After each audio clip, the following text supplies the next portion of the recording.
Hello there, welcome to the Saroy channel, wherever you are in the world, and so much love to each and every one of you. I do hope you're doing so well. I'm doing great, thank you very much, and a big hug to each and every one of you. And it's so exciting because we're on part 3 of our story, and I've got a feeling that something very exciting is about to happen. I can just taste it on my tongue. All we know now is that Paulette, who has been pretty much housebound for quite a long time after her baby Daisy was found with SIDS in the bassinet and had died, and she couldn't get over the grief, because grief can do that to us. It can rob us of our joy, rob us of our lives, and time can just dissipate. And she had not been out of doors for quite a while, but suddenly, after they've moved to the countryside, she eagerly wants to go for a walk in the snow with her dog Otis. So there she is, going for her walk, and we're going to see what happens next. So let's continue with part 3 of our story. Occasionally she'd pick up a stick and throw it ahead of the path, and Otis would run after it and bring it back to her obediently, dropping it at her feet, so that she would throw it out for him again. And his quirky harlequin-like behaviour and ebullient spirit brought her much cheer. It was bitterly cold out of doors, but Paulette was wisely dressed, with many warm layers to insulate her rather scrawny body. There was a thick scarf around her neck, and she was wearing a thick woolly hat over her shoulder-length honey-blonde hair. As Paulette breathed out, she would catch sight of her steamy breath, which affirmed just how cold it was. Paulette, with her dog now leading the way, was energetically sashaying through the trees, with branches cloaked in thick layers of snow. Their leaves from the previous fall were all but a fleeting memory. There were evergreen trees in the grove that clung on to their needles proudly, but they had not escaped the dense layer of thick snow that had enshrouded everything in crystals of ice, so that everything had been indiscriminately buried by the snow. Paulette did not know how long she and Otis were walking for, but it felt like a considerable time. She certainly felt invigorated and fresh from the exerting exercise, and her body had significantly warmed up, although she realized her lack of exercise over recent months had made her rather unfit, so tackling any hilly inclines in the woodgrove was a challenging task. At one point along their trail through the trees, Otis began to behave rather peculiarly. He was sticking to Paulette's side like superglue, no longer running ahead of her. His clown-like demeanour had shifted. He was looking through the trees rather apprehensively. Otis had never been one of those dogs that barked incessantly, but his idiosyncratic behaviour made Paulette sense that he had seen, or perhaps even smelt, something that had unsettled him. The adventurous dog seemed to have lost interest in chasing the stick she threw for him to catch. His dark eyes were fixed on the trees, his tail no longer wagging. He was dipping it between his legs. His hair was standing on end, while his ears were pinned right back. There was no doubt in Paulette's mind. He had seen something, but what? She couldn't imagine. Paulette had not lived in the country for long enough to really know what animals hibernated during the winter months, and what did not. Would a wolf be running around in the grove, she wondered, in the middle of the winter? She was sure wolves did not hibernate. Athel had told her there was a rather rare population of endangered red wolves living in the southeastern part of the state. Could her dog have seen something like that? When Paulette had got Otis from the shelter and brought him home with her, it was because he'd been cowering in the back of the cage. Paulette had felt desperately sorry for the frightened dog. She had been absolutely determined to bring him back home. The woman at the dog shelter said that the previous owner had kept him in a cage with 2 bulbuls, and they had doggedly bullied him. When Paulette had brought the once flea-ridden, frightened dog home with her, who was very emaciated, it had been quite the challenge to help Otis overcome his fear of other dogs, and of humans, of course, of whom he had very little trust. But slowly and surely the dog abandoned his fears. He became a happy, well-rounded member of the Palmer family. There were still times, of course, when he was a little nervous around other dogs. Paulette had not seen Otis distribute such anxiety for a long time. Had he seen something through the trees that he was uncertain of, which was why he was clinging to Paulette's side so anxiously, as if he wanted to get the hell out of the woodgrove? He began to whine, something he had never done, hadn't done for a long time, except after meeting a giant dog once at the park, that he thought was going to tear him apart, limb from limb. Paulette stood still for a moment, her eyes scanning the trees. She may not have had Otis's refined sense of smell, or his sharp and sophisticated, finely tuned sensory perception, but she also sensed that something was very much amiss. Then she saw him, and her heart began to race in her chest as fear chugged through her bloodstream with the efficiency of a high-speeding freight train. And yet, despite the urgency to flee that had overridden all other thoughts, for a moment her boots seemed to be anchored to the snow. She seemed unable to move, as if some invisible supernatural force was simply holding her down. There he was, larger than life, standing several feet away from her, with feet straddled wide apart, looking directly at her through very dark eyes. It was a male Bigfoot. He was enormous. He was standing in between two trees, and the dark contours of his Herculean-sized silhouette were very prominent against the contrasting crisp white snow. Paulette was not certain what size he was, for she didn't want to stare for too long. She had seen enough. She needed to get the hell out of here, and away from something she considered as a very dangerous threat. At this point her heart was practically galloping through her chest. She could hear Otis wincing at her side. Her dog had become terribly afraid, as if he considered he might be this formidable creature's new dinner opportunity, and he was already trying to run away. But his loyalty to Paulette was admirable, as he didn't want to leave her side. The Bigfoot had overlong arms, the most ponderous shoulders Paulette had ever beheld, a pyramid-shaped head, and a human-looking face. He was staring at her through his dark eyes, and Paulette had never been more intimidated. It was like the creature was looking through her, like a translucent pane of glass, as if he could perceive her every thought. It was an unsettling experience which made Paulette feel incredibly vulnerable. Paulette immediately turned around, moving in the direction of her home.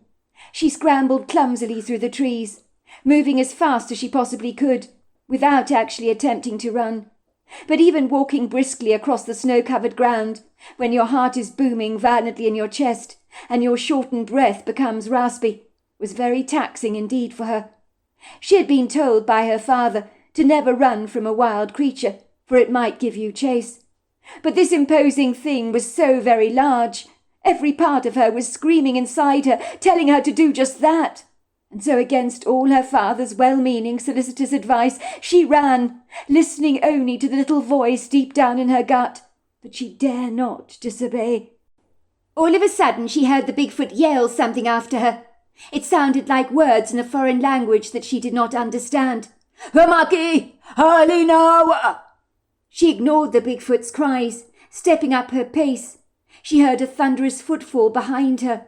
The ground shook precariously as the Bigfoot pursued her, shouting something at her again. "Magaba! Bonabani!" The ground heaved. Otis winced and began to run ahead of her, with Paulette running behind him. Her lack of fitness impeded her, and she became quite breathless. She knew she had to get away from the Bigfoot, but a feeling of impending doom overpowered her, for she knew she was no match for this fast-moving, very agile creature. If he caught up with her, then she was in serious trouble. Oh, my God! This Herculean Bigfoot was gaining ground on her. She could hear the Bigfoot's ponderous feet, getting closer and closer and closer. She could hear the creature's breathing. It shouted at her again. "Kamabi! Hakina!" Oh, my God! She was going to die today! But that was what she wanted, wasn't it? How many times has she looked so longingly at a bottle of pills after Daisy's death, and wished with all her heart to leave the earth plane, to be with her little baby? But as Paulette stepped up her speed, her adrenaline coursed through her veins so that she began to run, like she'd never run before or since. Despite everything she'd been through, she did not want to die. It was true, of course. Life was hard enough. But no, she didn't want to leave this planet. Not yet, anyway. She had wished herself dead, and now her wishes seemed to be coming into fruition. She screamed when she felt the Bigfoot's hand tapping her back.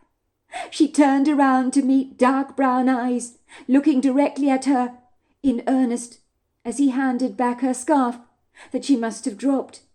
She took the scarf from the Bigfoot, looking rather bewildered. Her screaming had stopped at once. The tall, lofty creature walked away nonchalantly, glancing briefly over his shoulders at her, and giving her a very polite nod. The Bigfoot had only ever wanted to give her scarf back. She must have dropped it on the ground during her walk. She had thought he wanted to attack her, when he had been doing something kind for her. She had grossly misjudged him, just because of his intimidating appearance. Once the Bigfoot had gone, Otis came eagerly bounding towards her. She scooped her dog lovingly in her arms, cradling him close to her chest. She was still gasping for breath. She didn't know whether to laugh or to cry, and then she let out a laugh. There was nothing else to do. "Oh, my God, Otis! I don't know how to react to that. I thought it wanted to kill me, to kill us. But that Bigfoot wanted to just give me back my scarf. And clearly he didn't think you were dinner material either, Otis. The Bigfoot wasn't remotely tempted to eat you. You're not nearly tender enough, I'm afraid." Otis let out a woof. He no longer seemed threatened by their unorthodox encounter. "What?" said Ethel, when she raced to her husband, throwing herself into his arms. "It was chasing me, Ethel. I thought I was going to die. I really did. I've never been so scared in all my life." "What was chasing you, love?" "A Bigfoot was chasing me," said Paulette. Her husband threw back his head and laughed out loud. "You're very good, Paulette. That walk has done you the world of good. I'm very glad you took the initiative to go out on your own. I think it was a jolly good idea. And I have to say you almost had me going there. Your sense of humour is coming back, but you're going to have to try a little harder than that, I'm afraid, to pull my leg. I'm not that gullible, although I would say you're very flushed and pink in the cheeks, a little out of breath." In that moment, Paulette fully realised that her paradoxical, rather bizarre encounter with a male Bigfoot was not something she could easily share with her husband. He'd never believed in such things, so she decided to keep stum. There was no point in trying to convince him otherwise. To be fair, if the boot were on the other foot and her husband were to tell her he'd seen a Bigfoot in the woodgrove, she'd likely think he must have been mistaken. But Paulette was in no doubt about what she'd seen. The more she thought about the idiosyncratic event, the more confounded she was. She had believed the Bigfoot had meant to harm her, but close up, as his eyes had met hers, when he'd handed her back her scarf, she could not deny that he had the kindest eyes she'd ever seen. After that, the Bigfoot had simply walked away, swinging his arms backwards and forwards, moving through the woods. Even Otis had lost his fear of the Bigfoot. His tail had resumed its wagging. He had obviously realised it meant them no harm. Paulette wondered if she'd ever see the Bigfoot again, as now her fear had been replaced by intrigue. "I probably won't," she thought to herself. Elusive encounters like this were obviously rare, but she sneakily suspected that many people who encountered such things likely never spoke of their experiences, for fear of being ridiculed. That would make perfect sense to her. Paulette loved the bones of her husband, of course she did, but there was no way she was going to tell him she'd seen a Bigfoot. It was a month later, on Paulette's birthday, when the family were gathered around the table for a celebratory lunch, that Athel had insisted on cooking himself. Athel was one of those men who had a natural flair for cooking. Paulette marvelled how he could seamlessly throw things together, when there seemed to be nothing in the refrigerator, and make something that she believed would have impressed a master chef. Paulette's children had insisted that she and Otis remain in the living room, while all three of them prepared for her a special luncheon. Chloe led her mother into the dining room. She gasped in awe, for the table looked spectacularly beautiful. Chloe had stunningly arranged a bouquet of flowers for the centre of the table. She'd also put out their best dinner service and silver cutlery. A candelabra boasting over 8 candles had been lit, and her husband now was eagerly opening a bottle of some of the finest French champagne that you could buy, and pouring it out into glasses. "I don't know what to say. You've done all this for me. The table looked absolutely gorgeous." "It's our way of showing you, Mum, just how special you are to us, how much we love you," said Chloe. Tears gathered in Paulette's eyes.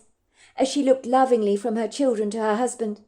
"What did I ever do to deserve all of you? I must have done something right in my previous life. If there is such a thing, of course." The meal had been absolutely amazing. Paulette's husband had made his superb, world-famous cream of tomato soup that was served with crusty, homemade cheese bread. The second course had been steak, served in a peppercorn sauce, with Hasselback potatoes and mixed vegetables. And for dessert her husband had fastidiously prepared a key lime cheesecake and a banana pudding.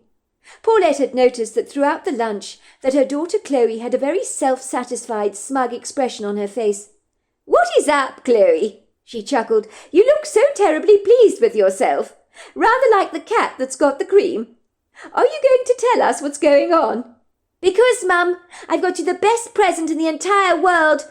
You're going to simply love it." "Why does that sound so ominous, Chloe?" said Paulette, looking at her daughter scathingly, as her daughter handed her a box, which she took from Chloe rather reluctantly. "Remember, Mum, when we were at Daisy's funeral? I said I'd make things so much better for you. I think this present will help in that regard." "I want to see this," said Boyd. "When we were back in the kitchen, Chloe couldn't stop going on about her present to you. I hope it won't make our gifts to you look rather pitiful. I'm afraid mine is not very imaginative."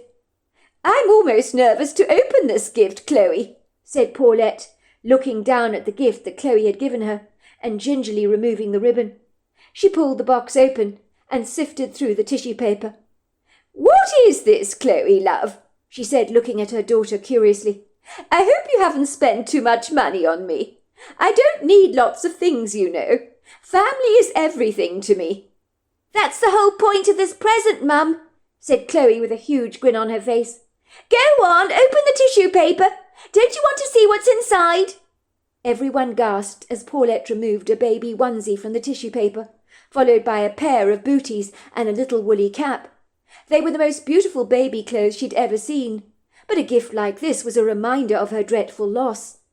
"Aren't they so cute, Mum? Don't you just love them? I mean, have you ever? There is such a lovely baby boutique in town. They've got the most gorgeous baby clothes you've ever seen in your whole life. I just couldn't resist." Athel looked furious with his daughter, as tears gathered in his wife's eyes, as she stared incredulously at the baby clothes that her daughter had bought for her, unable to comprehend why Chloe had bought her such an inappropriate present. Surely she knew that it must remind her of Daisy, and that only brought her more pain. Maybe her daughter believed such a gift would inspire her to get pregnant again, at her late time in life. Chance would be a fine thing, she thought. "What the hell is wrong with you, Chloe?" came Athel's cursory remarks. "You know Daisy's passing has devastated your mother. It's devastated us all. And now here you are, rubbing salt into the wound by buying baby clothes that have no practical use whatsoever. Why would you set out to hurt your mother like this? Hasn't she been through enough grief already, without you making it 1,000 times worse for her? What the hell were you thinking, love?" Chloe seemed unfazed by her father's reprimands. "You don't get it, Dad," said Chloe, grinning. "The whole point of this is for Mum to overcome her grief. Don't you see?" "I don't get it, do I, Chloe?" said Athel. "What's wrong with you, love? Can't you see how upset your mother is? Your giving her baby clothes is reminding her of her loss. If you remember, you removed all the baby things from our house in the suburbs for your mother to forget all about this. And now you do this nonsensical thing. What the hell were you thinking? It's a tactless, ungracious and insensitive thing to do." "I'm pregnant," said Chloe. "I got pregnant for Mum, so she can have my baby. I can have my own babies one day when I get married. I'm doing this for Mum. It's my gift to her. I told you I would make it all better for you, Mum. I knew if I had a baby for you, I could fix the hurt over Daisy's loss. Make it go away. People do it all the time, don't they? You get surrogate mothers who have babies for people who can't conceive themselves. I figured what with Mum being so old, she probably doesn't have any good eggs left. So I thought I'd fix the problem for her. Give her a baby instead. It's no biggie for me to get pregnant. It happened faster than I thought it would, actually. I must have some seriously good eggs." "You what?" said Athel, as Paulette and Boyd stared at Chloe, as if she'd lost complete leave of her senses. "I told you I got pregnant for Mum, so she can have her own baby to keep, so she won't be sad about Daisy's death any longer. I told you it's no biggie for me. I mean, I can still study and be pregnant at the same time, can't I?" "Who the hell is the father, Chloe?" asked Athel, his face going thunderously red. "I don't know. I saw someone quite handsome at the nightclub. He seemed really nice. I thought he'd make the perfect father for Mum's baby. He need never know about this as far as I'm concerned. He's just a sperm donor, that's all he is. When the baby's born, I'm giving him straight to you, Mum. He or she will be a sibling to me and Boyd, and a daughter or son to you and Dad. What do you think, Mum?" "How many weeks pregnant are you, Chloe?" came Athel's booming voice. "I'm 8 weeks pregnant. I can't believe it. I'm so excited. Oh, my word. This is exactly what I wanted to do for you and Mum. Dad, why are you looking at me like that?" "What's wrong with you, sis?" said Boyd, finding his voice. "I can't believe you did something like this. You don't even know if this is what Mum and Dad actually want. You just went ahead and did this impulsive thing without applying any common sense to your reasoning. It's so typical of you, Chloe, to act out so impulsively on a whim like this. Don't you get it? Daisy cannot be replaced. Your having another baby is not going to make anything better. It's not going to bring Daisy back, is it? This baby you are carrying is not her." Tears spilled down Chloe's cheeks.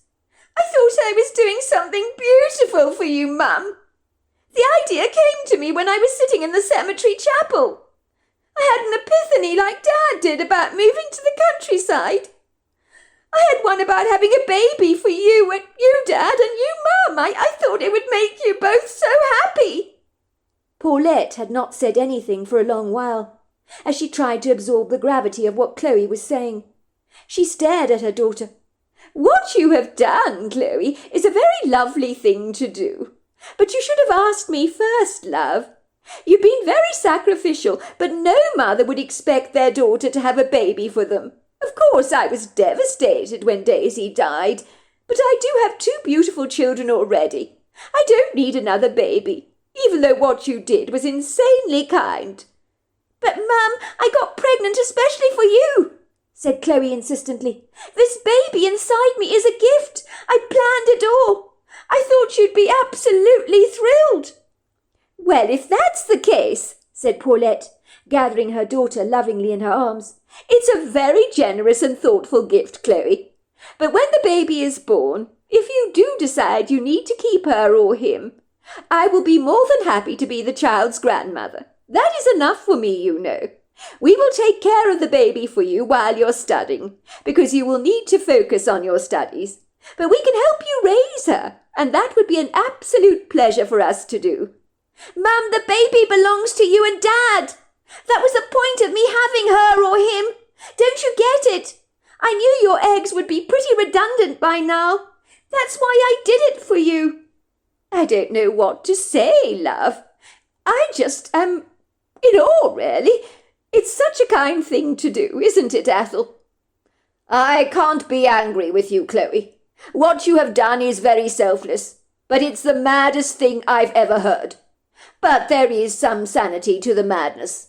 Another little addition to our family should be celebrated, and I think we should toast the baby in your womb." "Oh, I'm so glad you said that, Dad. I knew you'd come around in the end," said Chloe happily. "I think the baby growing inside me will be exactly what this family needs, and I've got a feeling it's going to be a girl." "Maybe you're right, Chloe. Only time will tell," said Athel. "We've got a nursery upstairs we can use for the baby." It would seem, after little Poppy was born, that Chloe indeed had given her mother the most marvellous gift, for she genuinely wanted the baby to become her mother's child. Ostensibly against all the odds, she had no maternal attachment to the child, as if in her mind's eye she had firmly decided that the baby she was carrying was just a sibling to her, and was her mother's child. When Paulette held the baby in her arms for the very first time, she was completely smitten, And the uncanny thing about everything was the baby looked so like Daisy, with its bright blue eyes and dark little crop of hair. How was that even possible? "My God," said Ethel, "if I believed in reincarnation, I would say Daisy has been sent right back to us." Chloe had surreptitiously kept all the baby stuff she had pretended to throw out for her mother, and so when little Poppy was born, even the nursery that Paulette had locked up had been prepared for the arrival of little Poppy. And now it was put into good use. It was almost as if Poppy's fortuitous arrival had always been preordained. Paulette realized that having Poppy really had helped her heal significantly over Daisy's passing. Her attention was now clearly focused on raising little Poppy. She didn't have time to marinate in her grief over her previous loss. Chloe had given her a great gift by giving her this baby, even though it was so unconventionally unorthodox, but it was the best thing that had happened to her. "Do you know what?" said Athol, picking up little Poppy and rocking her in his arms. He looked besottedly into his baby's little face. "I remember when Chloe gave you that present for your birthday. You opened that box with all those baby things inside. I seriously thought our daughter was as mad as a March hare. I mean, who gives a mother grieving the loss over her baby that kind of present? But now I realize why she did it. I thought our daughter was completely bonkers at the time, and yet out of all this madness we now have little Poppy, and all of this happened because of little Daisy, and I have never ever been more happy." Paulette nodded. "Chloe did such a sacrificial thing. She wanted to fix my brokenness, even though how she set about fixing me was rather unconventionally bizarre. But I have to say it did work. I've never felt more happy and fulfilled. Do you know, Athol, when I look at all those holiday brochures of all the places we intended to visit, they seem so meaningless compared to this little bundle of joy in my arms. I look at all my friends' postings online of all the fabulous holiday destinations they've gone to, and I don't feel an ounce of envy, not an ounce." Paulette was really enjoying being a mother in her early 50s. She might not have had the energy she had when she had her 2 other children earlier on in life, but she felt a whole lot wiser and more accomplished, and she believed her confidence would rub off on her child. It would seem friends and family were rather baffled that Chloe had chosen to fall pregnant on behalf of her mother, but in time people came around to the idea, and after Poppy was born, her arrival was gladly welcomed. Everybody fell hard for the adorable little baby, with its bright sunny smile and wide blue eyes that seemed to absorb everything that was going on around her. Every morning, like clockwork, Paulette would take the baby for a walk in the stroller into the woods, with Otis by her side, as Otis was completely besotted by the new addition to the family. It was early spring.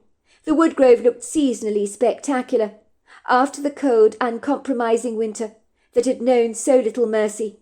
Spring had grabbed hold of the landscape with a steely determination, confiscating the former brown bleached grass of the winter and remodelling the environment with a crisper, sharper look.